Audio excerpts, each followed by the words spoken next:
একটি স্বাক্ষর আমাদের অনেক বড় ক্ষতির কারণ হতে পারে। অনেক সময় দেখা যায় আমাদের আত্মীয়-স্বজন, বন্ধু-বান্ধবদের লোনের গ্যারান্টর আমরা হই। গ্যারান্টর হওয়ার পরে একটা সময় দেখা যায় ব্যাংক থেকে সেই লোনের টাকা ক্লেম করে আমাদের কাছে। আমরা ভাবি আমরা তো শুধু গ্যারান্টর হয়েছি।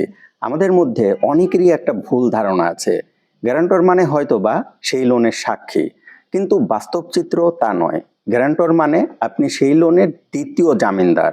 অর্থাৎ যে লোন গ্রহীতা সে যদি কখনো কোনো কাজে লোন দিতে না পারে, সে যদি মারা যায় অথবা সে যদি খেলাপি হয়ে চলে যায়, তাহলে সেই লোনের টাকাটা আপনাকে পরিশোধ করতে হবে। এখানে আর একটা ব্যাপার আছে, আপনি যদি গ্যারান্টর হন এবং একবার যদি সেই লোনটা খেলাপি হয়ে যায়, তাহলে আপনি কিছু অসুবিধায় পড়বেন। সেই অসুবিধা হলো ব্যাংক চাইলে আপনার বিরুদ্ধে মামলা করতে পারে। মামলা করার পরে আপনাকে সেই মামলার হাজিরা দিতে হবে, ভোগান্তি পোহাতে হবে, দিন শেষে আপনাকে জেলেও যেতে হতে পারে। আর একটা ব্যাপার, আপনি যদি কখনো খেলাপি হন তাহলে দেখা যাবে আপনি কখনো ক্রেডিট কার্ড নিতে পারবেন না, অন্য ব্যাংক থেকে লোন নিতে পারবেন না। এর মূল কারণ আপনি খেলাপি হয়ে যাবেন, আপনার সিআইবি রিপোর্টটা খারাপ হয়ে যাবে। সেই সময় আপনার সেই লোনটা যতক্ষণ না পর্যন্ত সেটেল হবে ততক্ষণ পর্যন্ত আপনি সিআইবি থেকে মুক্ত হতে পারবেন না বা খারাপ সিআইবি থেকে মুক্ত হতে পারবেন না। এই কারণে কখনো যদি লোনের গ্যারান্টার হতে হয় তাহলে আপনাকে নিশ্চিত হতে হবে আপনি সেই লোনটা রিপেমেন্ট করার যোগ্যতা রাখেন কিনা, অথবা যার লোনের গ্যারান্টর হচ্ছেন সে কতটুকু বিশ্বাসযোগ্য।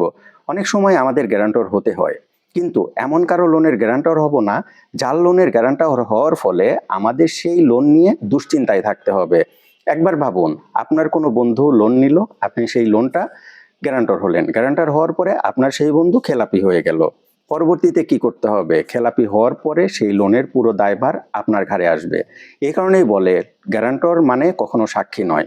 গ্যারান্টর অর্থ আপনি সেই লোনের দ্বিতীয় বড়োয়ার।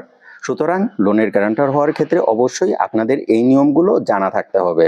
অন্যথায় আপনাদের এই বিপদের মধ্যে পড়তে হতে পারে এবং সমূহ যে আদালত, তারপর আদালতে হাজিরা দেওয়া অথবা লোন রিপেমেন্ট, এই সমস্যাগুলোতে পড়তে হতে পারে। অনেক সময় দেখা যাবে আপনার জরুরি লোন দরকার হবে, কিন্তু সিআইবি রিপোর্ট খারাপ হওয়ার জন্য আপনি লোন নিতে পারবেন না।